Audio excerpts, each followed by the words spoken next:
mislim da sam donio dobru odluku što sam došao ovdje. Borit se, trudit se, naučit i smatram da mogu samo dobiti. Disciplina na prvom mjestu. Smijeh nije zabranjen, on je dobro došao, ali kad treneri govore pomno se sluša jer ponavljat neću. Vremena za ponavljat nemamo. U ovaj kamp sam došao vrlo ozbiljan, s ozbiljnim pristupom i očekujem da će moje branjenje i moju golmansku tehniku i sve dignuti na višu razinu, ovi treninzi naravno.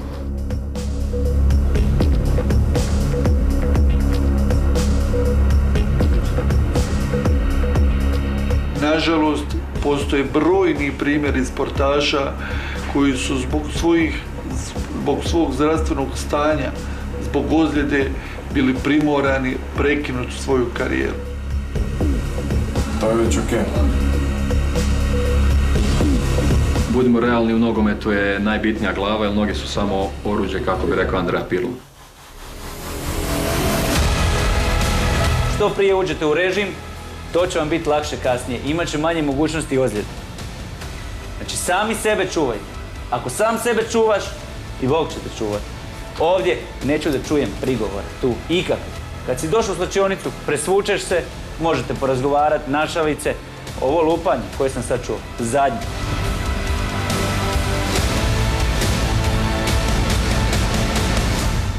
Ne bi se trebalo ići za time da se ganja i traži novac u nogometu, već nogomet jednostavno moraš voliti. Ništa, danas ćeš terapiju napraviti. Pokušam se raditi, ali nije išlo, još me i dalje boli.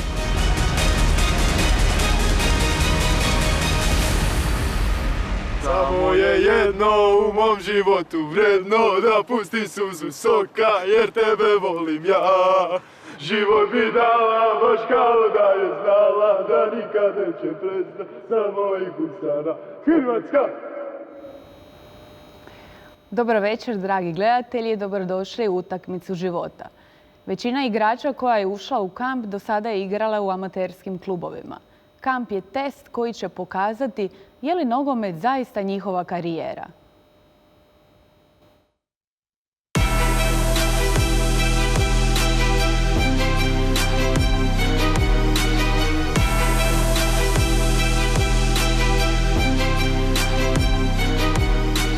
Danas nisam otišao s ostalim igračima na trening, imam tu ozljedu, čekam trenutno fizioterapeuta. Mislio sam da imam tu svoje mjesto i u završnih 11 za završnu utakmicu, a sada s ozljedom sad nemam neki cilj mi je samo da budem zdrav. Ja se osjećam dobro, mislim da imam sposobnosti i mogućnosti u jednom dobrom ritmu završiti te pripreme, te se nadam da ću i tako odraditi ostatak kampa. Mislim da mogu dosta napredovati, dosta se obrazovati jer tu su sve iskusni treneri koji su prošli stvarno dosta toga.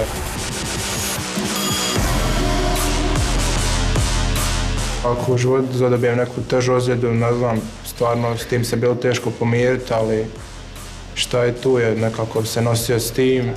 Nogomet zna imati rizika, te mislim da alternativu treba imati zato što nikad ne znaš što ćete steći na putu do uspjeha. U slučaju da zbog nekih razloga ne mogu nastaviti igrati nogomet, alternativa mi je obrazovanje, to jest faks. Moj najveći uspjeh je trenutno postignuće prvostupnika inženjera strojarstva na faksu strojarstva i brodogradnje. Konstrukcijski smjer na strojarstvu, te to su ostale još 3 semestra. Ja studiram kriminalistiku i sigurnosni menadžment, prva sam godina. Pa bilo bi mi stvarno teško kad bi se morao posvetiti samo fakultetu, kada ne bi imao obaveze neke ili utakmice, treninge što se tiče nogometa. Mislim da većina nogometaša nema nekakav visoki stupanj obrazovanja, no na tome ne treba imati nikakvih predrasuda. Ako je odlučio igrati nogomet, neka nastavi.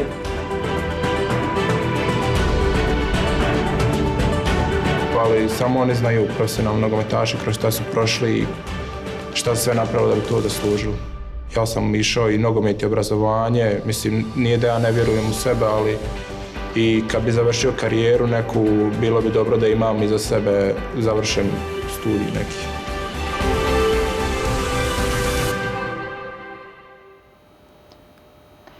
Nogomet je zavodljiv sport koji se igra u svim dijelovima svijeta. No samo 2% igrača uspiju zaigrati u profesionalnim klubovima. Kako nastaju te rijetke nogometne zvijezde, reći će nam naš veliki trener Branko Ivanković koji je večeras s nama. Dobro nam došli, gospodine Ivanković. Dobar večer, lijepi pozdrav. Hvala na pozivu. Jedna sjajna tema, vrlo interesantna, vrlo tema koju treba zaista vidjeti i o kojoj treba raspraviti. Pa evo, kako nastaju te rijetke nogometne zvijezde? Sjećam se da ste jednom izjavili zapravo kada ste bili na čelu Dinama s kojim ste ostvarili velike rezultate prije utakmice s Werderom, kada ste za Luku Modrića rekli da je bolji od Brazilca Diega i da su vam se ljudi zapravo smijali. Danas je on ključni čovjek u Real Madridu. Što je imao on što nisu imali ostali igrači? A to je sad nešto što mi treneri imamo, ta procjena igrača, mogućnosti i razvojne mogućnosti igrača i koji su njegovi dosezi u toj karijeri. Ono što je Luku karakteriziralo osim njegovog iznimnog talenta i isto tako jedan fanatični poriv, rad, a svi stručnjaci i prije i poslije i sigurno budući reći će da je 95% je rad, a 5% je talent. Znači na igraču je zapravo puno tu više da svojom upornošću i radom. Jednom sam u španjolskim medijima čitala baš intervju velikog trenera Carla Ancelotija koji je zapravo tu profesionalnost Cristiana Ronalda usporedio da je jedan potpuno viši nivo od svih, jer kada se vraćaju primjerice s utakmica da u 3 ujutro dok ostali igrači idu doma, on ulazi u ove ledene kupke koje su dobre za oporavak mišića. Pa možda samo da napomene recimo Ronaldo, Messi. Znači igrači koji 10 i više godina su najbolji igrači svijeta. To je izniman napor. To je i psihofizički i mentalni. To su napori nevjerojatni i to su karakterni igrači da mogu toliko dugo biti na samom vrhu. I upravo ta profesionalnost, ja sam čuo sličan primjer upravo za njega, da nakon utakmice u Švicarskoj sa Hrvatskom uzeo je privatni avion, otišao kući sa 2 fizioterapeuta kondicionalnim treningom i kad je došao kući prvo je obavio trening fizioterapije, ovo sve što treba i tek onda je išao spavati. Nema bez toga. A kolika je odgovornost na igraču, kolika je na treneru, a kolika je možda i na menadžeru? Sjećam se isto u dokumentarcu jednom kada evo pričamo o Ronaldu, njegov menadžer rekao u tom ključnom momentu kada je on odlazio zapravo iz Portugala da je bilo ključno da potpiše ugovor sa Manchester Unitedom jer su mu nudili da će 50% sezone igrati. Pa kolika je tu odgovornost na cijelom tom timu oko igrača? Pa prije svega najvažniji igrač. Znači ako njegov talent, njegova igra, njegov način igre dominira, odnosno se pokazuje kao vrlo kvalitetan, on je najvažniji i njega ipak to na kraju prodaje. Naravno, onda tu dolazi menadžer koji prije svega se brine u nekoj financijskoj strani, između ostalog i taj dio gdje inzistira da ima određeni fond utakmica, osobito kad dođe u jedan takav veliki klub kao što je Manchester United, koji nema vremena čekati puno igrača, koji nema vremena baš previše razvijati igrača.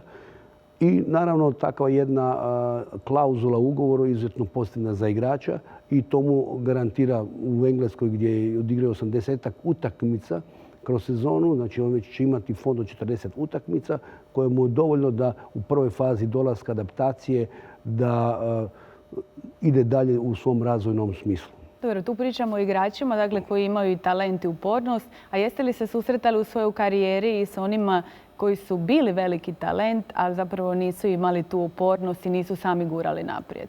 Pa imate strahovito puno slučajeva takvih gdje igrači su svjesni svojeg talenta, svjesni su svojih kapaciteta, ali je rad taj koji nedostaje i taj fanatizam i ta strast. Imam igrača, neću spominjati imena, ja sam imao običaj pripremiti individualni rad za igrače na kraju sezone, kad idu doma, kad su neki mjesec dana na raspustu, na odmoru, da u tom periodu 3 puta tjedno rade nešto da čuvaju ili da održavaju koliko toliko svoje kapacitete. On me pogleda, ja idem na godišnji.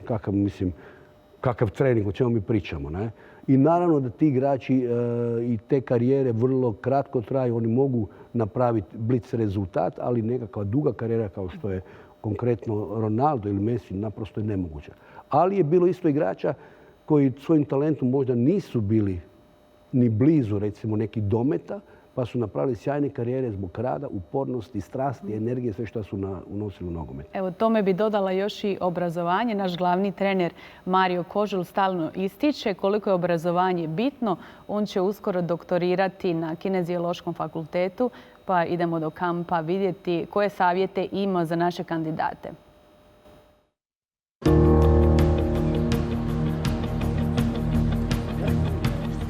Nakon treninga gdje smo dijagnosticirali vaša stanja, tehničko-taktička, kondicijska, idemo u jedan sustavan rad gdje ćemo se usmjeriti na one stvari koje su se kod vas pokazale problematičnim, da ih što prije ispravimo i napravimo jednu homogenu grupu, znači grupa koja će funkcionirati odlično na terenu.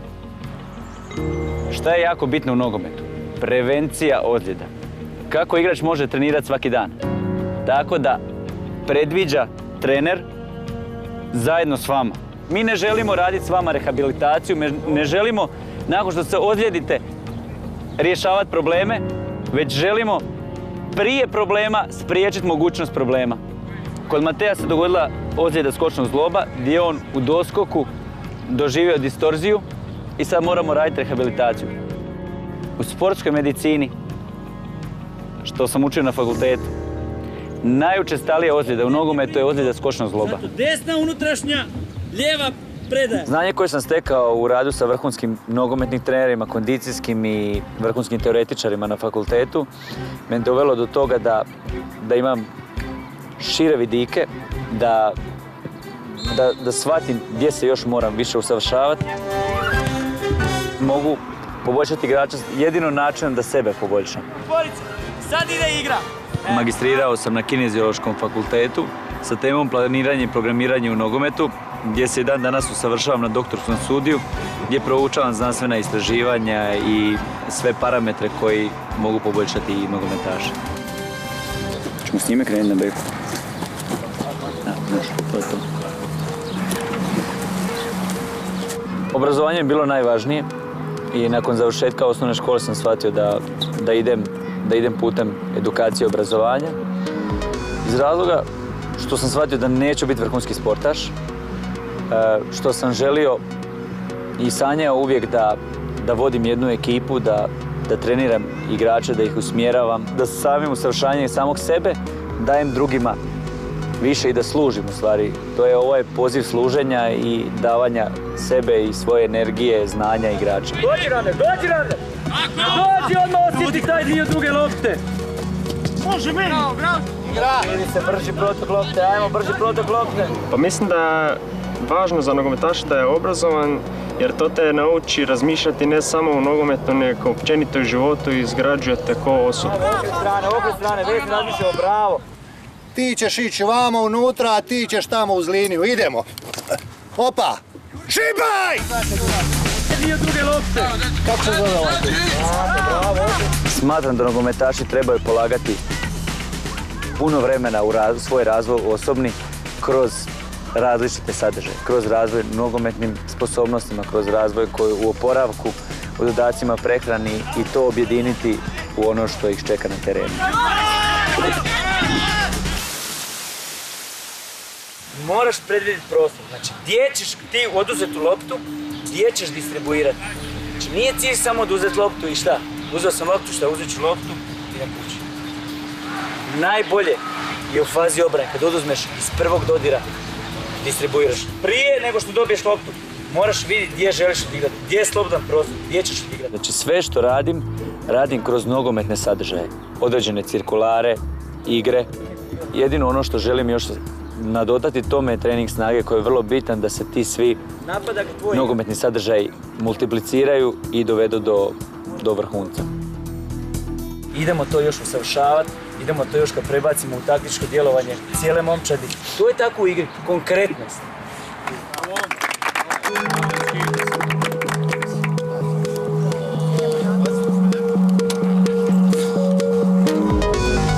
Prvi put se susrećem sa profesionalnim trenerima i da nam neko može približiti sliku profesionalnog nogometa.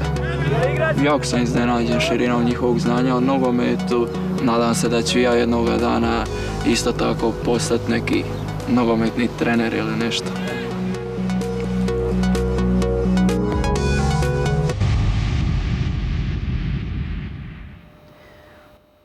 Puno igrača uđe u taj začarani krug treninga i utakmica, vrijeme im prolazi i nađu se na kraju profesionalne karijere.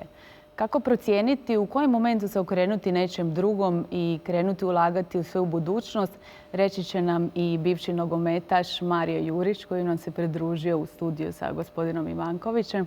Mario, dobro večer. Dobro večer i vama. Evo, u kojem si momentu ti procijenio da trebaš krenuti ulagati u svoju budućnost? Pa ovako, prije svega ja mogu reći da sam, gledajući ovaj prilog, i ja bio igrao te utakmice života. Naime, moja karijera profesionalnog nogometaša je krenula onog trenutka kada sam došao na probu, ajmo reći tako, u nogometni klub Dinamo, gdje je tada trener bio Osvaldo Ardiljez, to je bilo 1999. godine i ja sam, mogu se naći među ovim dečkima, tada je krenula, ajmo reći tako, moja profesionalna karijera. Percepcija nogometašima je da su to ljudi koji žive u financijskom blagostanju. Međutim, ta činjenica temeljena je na iznimno malom broju uspješnih pojedinaca. Kao što si rekla na početku, bravo, kao što si rekla na početku, svega 2% nogometaša uspije zaigrati prvoligaški nogomet, ajmo reći tako. Ali zaboravila si reći da je to iz juniorskog staža. Što znači da bi neko postao Luka Modrić ili Vedran Čorluka, to se uistinu mjeri sa dobitkom na lotu. Znači, to su promili uistinu zanemarivi i ne znam kako bih vam to dočarao, obzirom da sportaš, nogometaš, recimo kod nas u udruzi nogometaša, kada je osnovana udruga nogometaša, mi smo krenuli u obilazak klubova i napravili smo ankete po svim klubovima. Osim toga što 2010. godine je prosjek kašnjenja plaća bio negdje 10 plaća po klubu, svi su kasnili sa isplatom plaća. Jedan podatak se posebno isticao, a to je da na prste ruku smo mogli nabrojati nogometaše koji imaju fakultetsko obrazovanje. A nerijetki su bili oni koji nemaju ni srednje školstvo. Znači, ako govorimo o percepciji nogometaša kao ljudima koji žive u financijskom blagostanju, nisu nogometaši odabirom profesije predodređeni na nekakav uspjeh. I na BMW i Mercedes. To dolazi sa napornim radom i treniranjem. Kada si ti osvijestio ovo sve o čemu meni pričaš? Znači, pretpostavljam većina ovih dečkiju nema osviješteno. Zapravo kada se priča o nogometašima, o tim velikim zvijezdama, svi misle upravo ovo što si naveo. Dakle, veliki luksuz, veliko bogatstvo. Ove podatke malo tko zna da zapravo prosječan hrvatski nogometaš nema ni zaplatiti porez, kako si ti naveo u jednom tvom intervjuu. Bravo. Kada sam ja to osvijestio? Naime, po završetku svoje nogometne karijere, put do mirovine je jako dug. Znači, mi sa 35 godina završavamo svoju mirovinu, odlazimo u sportsku mirovinu i onda do mirovine imate još negdje 30 godina. Što ćete raditi? Što ćete vi raditi do 65. odnosno 67. kako sad po novom zakonu će to biti? Jer što ćete vi raditi? I onda sam ja jednostavno se prešaltao. Slačionicu sam zamijenio učionicom. Upisao sam fakultet i završio sam, ajmo reći, jednostavno za vrijeme trajanja sportske karijere to je toliko intenzivno i vi jednostavno ne stignete, ukoliko ste istinski sportaš, vi jednostavno ne stignete razmišljati o drugim stvarima. Još jedan podatak je jako važan koji bi istaknuo ovdje. Znači, 50% nogometaša u Premier ligi, znači govorimo u Engleskoj ligi, Premier ligi, bankrotira unutar 5 godina poslije karijere. Da. 60% košarkaša u NBA ligi bankrotira unutar 5 godina poslije karijere. To su šokantni podaci i to je ono što se isticalo u našim anketama. To je bio smjer, to nam je dalo smjernice u kom smjeru trebamo djelovati. Gospodine Branko, da li neko savjetuje te dečke o budućnosti? Znam, vi ste završili kineziološki fakultet. Kada se sjetite svojih mladih dana kada ste igrali u Varteksu, jesu vas savjetovali za fakultet? Što su vam govorili ljudi? Pa reći ću par primjera. Prije svega, mi kad smo igrali u našoj toj mladenačkoj dobi, juniorskom stažu, nama je najveći autoritet bio trener. I naravno, oni su nas kontrolirali kakve imamo ocjene u školi. Iako si imao loše ocjene, nisu ti dozvolili da ideš na trening. Znači, to je bila najveća nama kazna, ne roditelji, ljutnja, ovo ono, nego ne smijemo ići na trening. I tu smo mi pak... Jeste vi onda smijeli ići na trening ili ne? Pa ja sam uglavnom smio ići na trening. Znači, imali ste dobre ocjene. Pa nisam bio neka posebno dobar đak, jer smo mi cijeli dan igrali nogomet i išli u školu. Ali mi nismo imali nikad problem sa školom. Šta to znači? Nismo išli na popravke, redovno smo izvršavali svoje obaveze, korektni odnos prema nastavnicima. I to je nama bio nekakav motiv da ipak i tu školu završimo. Naravno, nakon toga moja generacija, 7 njih je završilo fakultet, igrajući nogomet. I ako imamo vremena da jedan primjer, sjajan primjer kažem, da znam, znači jedan igrač naš, ja ću reći ime, zove se Bartolić Vlado, stariji od mene, hvala Bogu. On je bio jedno vrijeme u Švicarskoj i vratio se u Varteks, da igra, bio u Zagrebu pa se vratio u Varteks. On je završio trogodišnju školu za alatničara i zaposlio se u srednjoj školi, tehničkoj srednjoj školi, kao alatničar. I radio je u školi i popodne trening, igrao nogomet, ali nije to sve. Poslije toga završio srednju tehničku školu. Nakon toga je upisao tehnički fakultet u Rijeci i preko vikenda je išao na predavanje u Rijeku. Istovremeno igrao nogomet u drugoj Jugoslavenskoj ligi, oženio se, radio je i studirao. I završio je fakultet i na kraju u toj školi bio i profesor tehničkog odgoja. Sve uz rad, normalan igranje nogometa, govorimo o drugoj Jugoslavenskoj ligi koja je bila sigurno jedna sjajna liga u smislu kad kompariramo sa Hrvatskom ligom sada. Dobro, da li se tu radi o interesu ili vremenu? Primjerice, kapetan Barcelone Andres Iniesta završio je fakultet biologije. Što je onda na kraju? Da li dečki žele studirati ili nemaju vremena, profesionalni nogometaši? Slažem se sa Marijom da u nekim periodima kad igraš nogomet, kad treniraš 2 puta dnevno, imaš trening, pa i zamor, i ručak, i stalno su nekakve aktivnosti. Vrlo je teško naći vremena za studij. Onda su tu i malo povećana primanja, naravno, pa onda jedan mala i komoditet, pa si mislim, budem kasnije. I naravno da onda to tako ode. U tom periodu je bilo dosta primjera da su igrači nakon završetka karijere bili ili trgovački putnici ili su otvarali nekakav butik ili kakav kafić. To se skupa danas otpada. Znači, danas mora biti još veći interes da ta djeca završe škole. Mi smo, recimo, primjer, normalno je bilo da srednju školu završi na najnormalni način, bez nekakve večernje škole, bez ovoga, bez onoga.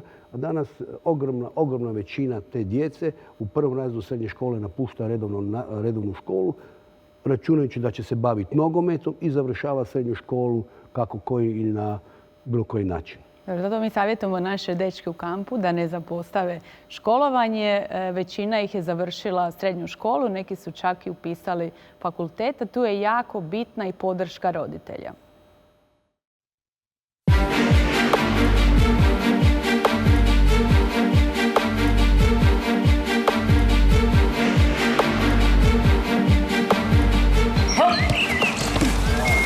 To je to. Okrenio sam se korak. Led, još nemaš oni leć da bi...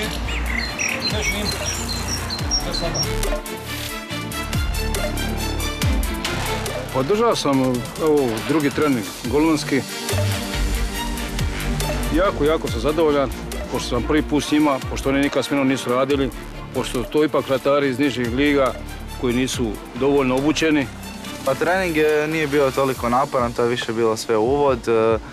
Radili smo od zagrijavanja, od tehnike, od nekih novih stvari što mi do sada nismo učili, golman nije nas imao tko učiti. Ispruži ruke uvijek, lopta mora biti u vidokrugu, a moji su zahtjevi malo preveliki i ja sam se prvi put susreo tako da radim sa 3 vratara koje sam prvi put u životu vidio i što se toga tiče, jako sam zadovoljan.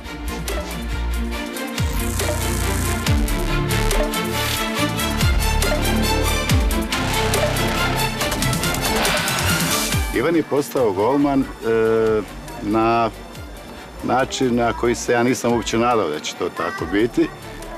Jednostavno smo jedan dan izašli na livadu, uzeo je rukavice i počeli smo raditi ja i on.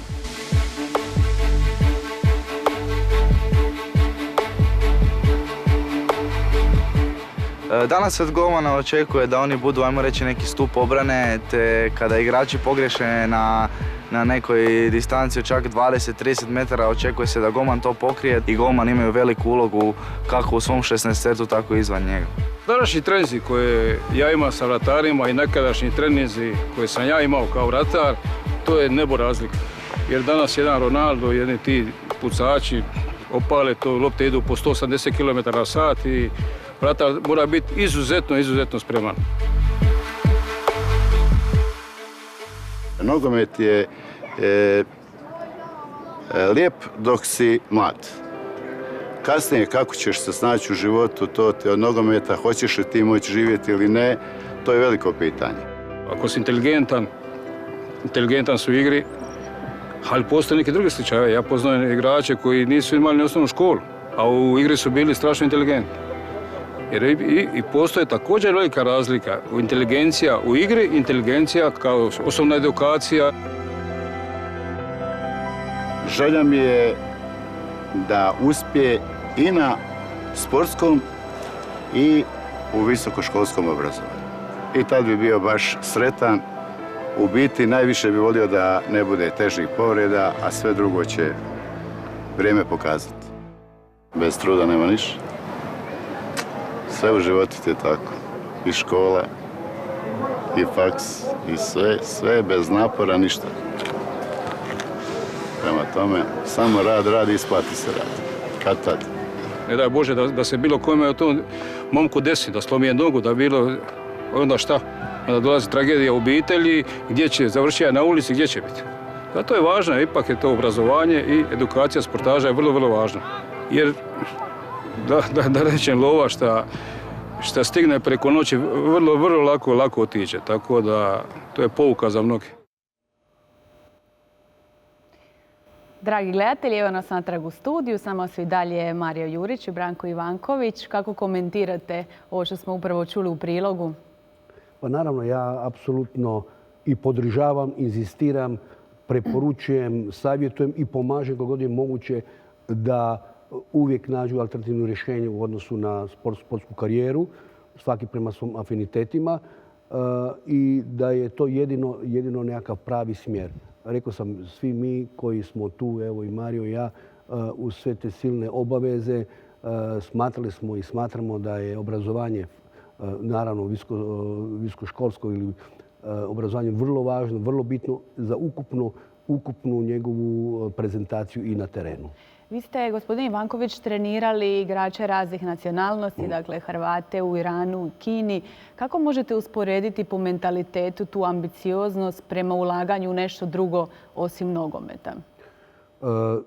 Jasno, svi kad su mladi imaju jedan cilj i svi razmišljaju samo nogomet, pa naravno i ono šta čitaju, a čitaju uglavnom manje od 2% onih igrača koji će zaraditi velike novce i koji na neki način mogu premostiti taj period kad se ostave nogometa pa do pronalaže nekakve druge aktivnosti.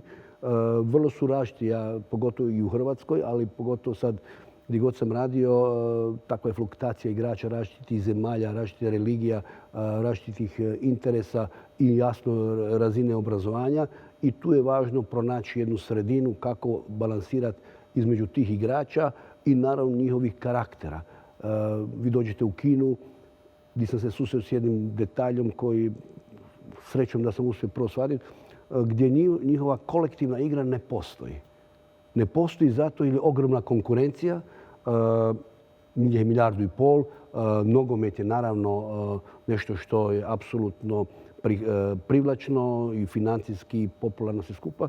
I oni su brinuli samo o sebi. Nikakva kolektivna igra, nikakva suradnja dva igrača, nikakvo pomaganje, dok nisam uspio i dobiti da ipak tu respektiraju suigrača, da jedan međusobno komuniciraju, da kontaktiraju i da pomažu jedan drugom. Znači, jedan detalj koji je bio po meni vrlo bitan, vrlo ključan, s kojim sam se ja susretao.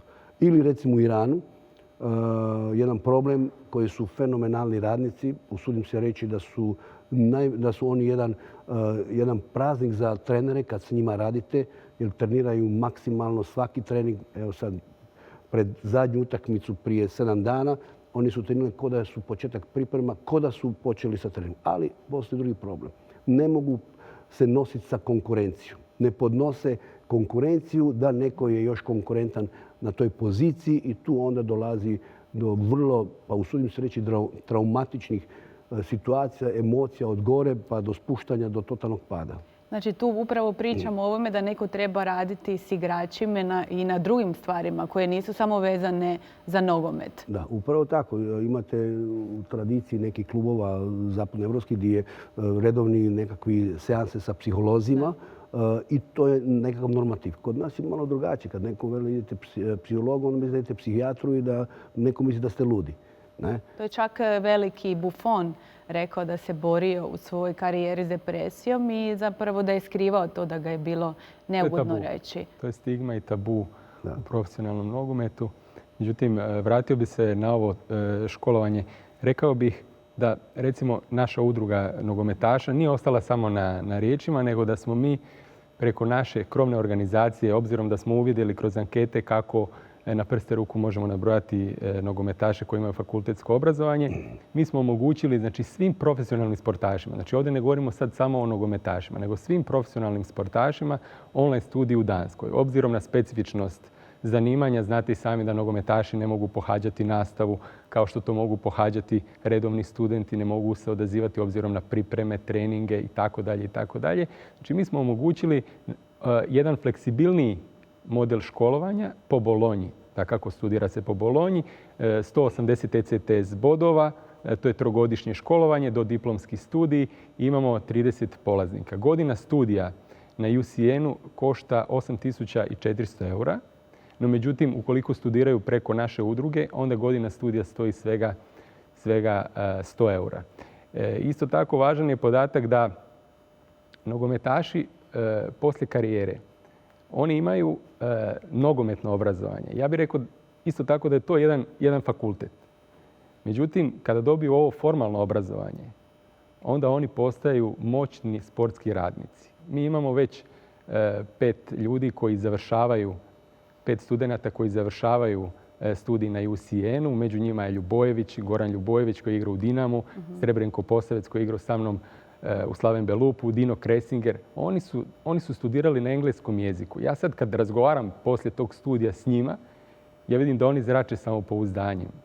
Zašto? Ipak nije lako studirati na engleskom jeziku i nije lako poslije nogometne karijere prešaltati se na ovu drugu. To su hvale vrijedni potezi tih momaka i svaka im čast. Pa da, vani te veliki klubovi imaju svoje akademije gdje ulažu i u opće obrazovanje uz nogomet. Zašto toga nema kod nas? Nažalost, kod nas je infrastruktura kako ljudska, tako i materijalna takva je da jednostavno mi ne možemo odgovoriti zahtjevima zapadne Europe. Tamo su uvjeti puno bolji i jednostavno je to tako kod nas. Da, treba se znati snaći na toj životnoj prekretnici kad se završi karijera. Na takvoj su prekretnici i naši kandidati i na životnoj, ali i na privatnoj prekretnici. Pa je tako jedan naš kandidat, Ivan Tomičić, morao hitno do Splita jer mu se malo požurio sin, tako da vidjet ćemo u sljedećem prilogu.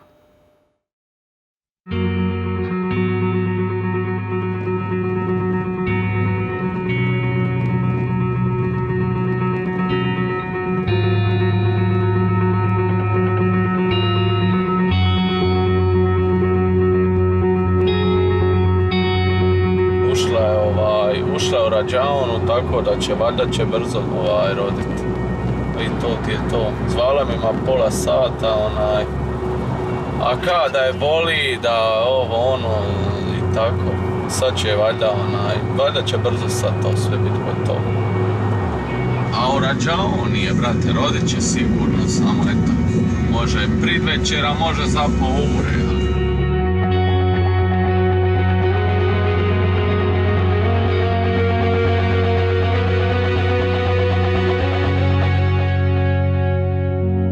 s obzirom da se probudio 4 po 5 ujutro, pa do već sad, damo reći, tam su me svi osjećaji mogući preplavili, tako eto da samo čekam da to bude i da završi ova agonija.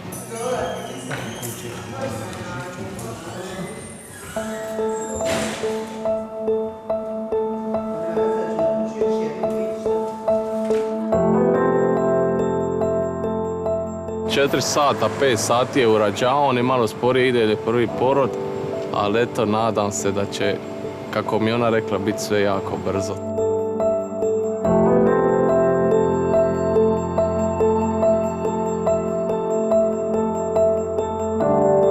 Nije me strah. Snažna je, ajmo reći, to želim reći, tako da iznenađuje me iz dana u dan kako ona to sve, možda čak bolje od mene podnese.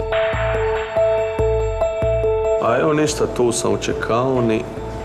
Najvjerojatnije me neće ni pustiti valjda kad rodi, pa šta ću sad ići doma, pa ću sutra onda doći. Najvjerojatnije ću tako. Eto ga, ajde. Vidimo se brzo, ajde, dođu sada.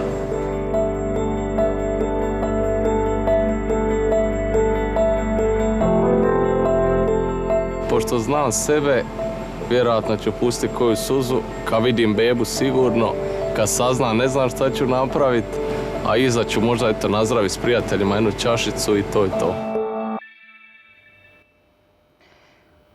Dragi gledatelji, evo nas natrag u studiju u društvu Marija Jurića i Branka Ivakovića. Što kažete, koji bi savjet dali Ivanu Tomičiću pred velikom je privatnom prekretnicom? Pa to je privilegija očekati bebu, dobiti bebu, povećati obitelj i to su najljepši trenuci u životu svakog čovjeka. Njega je zapravo i supruga prijavila u show upravo zbog ove činjenice jer čekaju bebu. Pa dobro, naravno željela mu pružiti još jednu šansu da pokuša i kroz taj dio pronaći sebe i cijelu obitelj razveseliti sa svojim nekakvim kvalitetom i igrama u utakmici života. Naravno i ona njega da ga razveseli sa jednom zdravom, lijepom, prekrasnom bebom. Na igraču je sad velika odgovornost i sad možemo zapravo pričati o ovom ulaganju u budućnost. Koji savjet dati ovim mladim igračima? Mene ovo čeka kroz mjesec dana, tako da ja čekam četvrto dijete, tako da suosjeć znam kako je situacija. Dijeliš emocije s njim. Da, dijelim emocije s njim, da. Koji savjet dati? Gledajte, mi često kroz svoje izjave i istupe u medijima i govorimo kako školovanje treba biti na prvom mjestu.